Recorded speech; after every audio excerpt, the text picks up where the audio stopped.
بسم اللہ الرحمن الرحیم۔ صرف 5 منٹ کا مدرسہ قرآن و حدیث کی روشنی میں 326واں دن 26 ذی القاعدہ۔ نمبر 1، اسلامی تاریخ۔ حضرت امام مالک رحمۃ اللہ علیہ۔ امام مالک رحمۃ اللہ علیہ کی پیدائش سن 93 ہجری میں ہوئی۔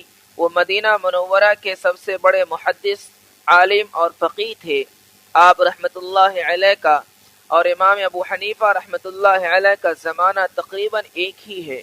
زہد و تقوی، علم و فضل اور فکر و عمل میں آپ امام ابو حنیفہ رحمۃ اللہ علیہ کے ہم پلہ تھے۔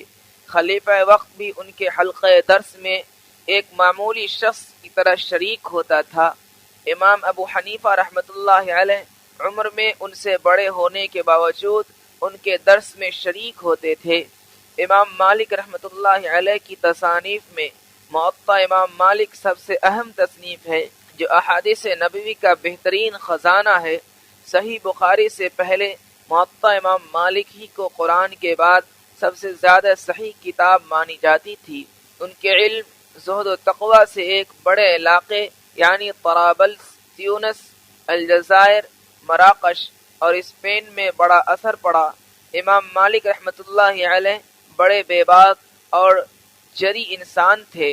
فتویٰ دینے میں کسی کا لحاظ نہ کرتے تھے، چاہے خلیفہ وقت کے خلاف ہی کیوں نہ ہو۔ اسی وجہ سے انہوں نے حکومت وقت کے کوڑے بھی سکھائے، مگر حق کا دامن ہاتھ سے جانے نہ دیا۔ نمبر 2، حضور صلی اللہ علیہ وسلم کا معجزہ، سست رفتار گھوڑے کا تیز ہونا۔ حضرت ابو طلحہ رضی اللہ عنہ کا گھوڑا نہایت سست رفتار تھا۔ ایک دفعہ مدینہ میں شور و غل ہوا۔ رسول اللہ صلی اللہ علیہ وسلم نے اسی گھوڑے پر سوار ہو کر مدینہ کا چکر لگایا۔ وہ حضور صلی اللہ علیہ وسلم کی سواری کی برکت سے اس قدر تیز رفتار ہو گیا کہ جب رسول اللہ صلی اللہ علیہ وسلم واپس تشریف لائے تو فرمایا کہ یہ گھوڑا دریا کی طرح تیز ہے۔ اس کے بعد کوئی گھوڑا اس کا مقابلہ نہیں کر سکتا تھا۔ نمبر 3، ایک فرض کے بارے میں، وطن لوٹتے وقت طواف کرنا۔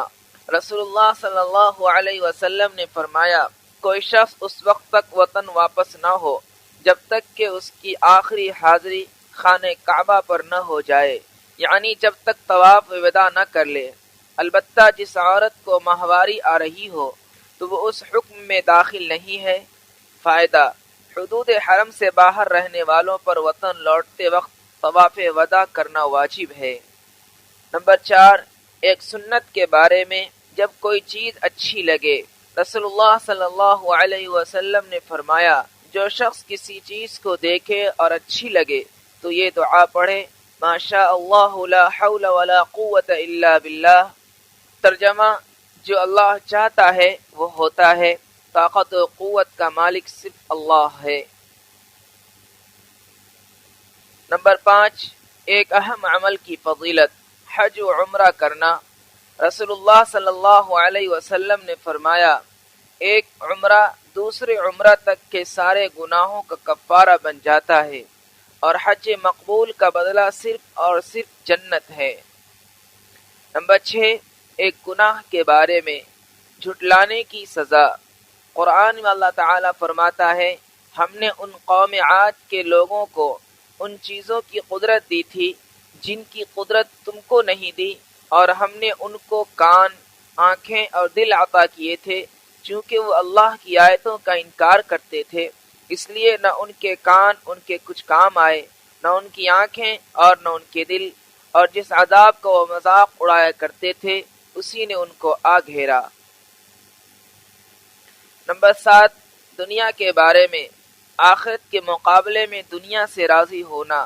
قرآن میں اللہ تعالیٰ فرماتا ہے، کیا تم لوگ آخرت کی زندگی کے مقابلے میں دنیا کی زندگی پر راضی ہو گئے؟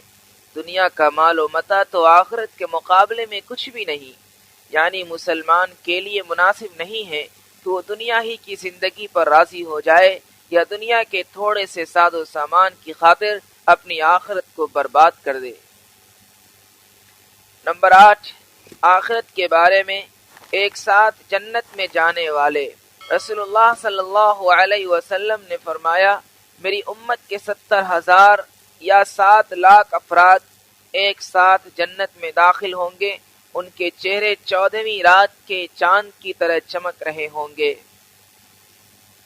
نمبر 9، طب نبوی سے علاج، مسواک کے فوائد۔ رسول اللہ صلی اللہ علیہ وسلم نے فرمایا، مسواک ضرور کیا کرو کیونکہ اس سے خدا کی خوشنودی حاصل ہوتی ہے اور آنکھ کی روشنی تیز ہوتی ہے۔ نمبر 10، نبی صلی اللہ علیہ وسلم کی نصیحت۔ رسول اللہ صلی اللہ علیہ وسلم نے فرمایا، جو شخص یہ چاہے کہ قیامت کے دن اس کا نام اعمال اس کو خوش کر دے تو اسے کثرت سے استغفار کرتے رہنا چاہیے۔